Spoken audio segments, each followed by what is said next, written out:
Bharat England మధ్య జరిగిన మొదటి టెస్ట్ మ్యాచ్లో భారత్ జట్టు చిత్తుగా ఓడిపోయింది. స్వల్ప లక్ష్యాన్ని ఛేదించే క్రమంలో భారత బ్యాట్స్మెన్ అందరూ విఫలం కావడంతో ఇంగ్లాండ్ జట్టు సిరీస్లో మొదటి విజయాన్ని నమోదు చేసింది. ఈ విజయంతో ఇంగ్లాండ్ 0-1 తేడాతో ఆధిక్యంలోకి దూసుకెళ్లింది. కీలక సమయంలో కీలక బ్యాట్స్మెన్ విఫలం కావడమే భారత్ జట్టు ఓటమికి కారణమంటూ క్రికెట్ విశ్లేషకులు అభిప్రాయపడుతున్నారు.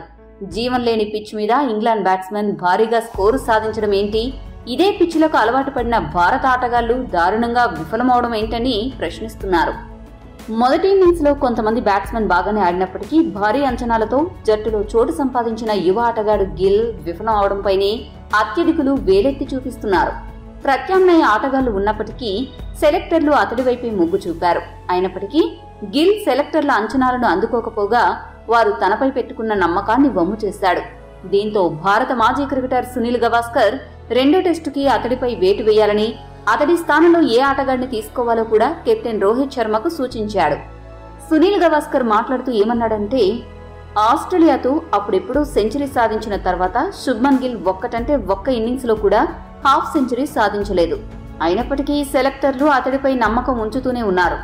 ఇక ఇంగ్లాండ్తో జరిగిన టెస్ట్ మ్యాచ్లో అయితే అతను ఎంతసేపు నిలదొక్కునే ప్రయత్నం చేశాడు.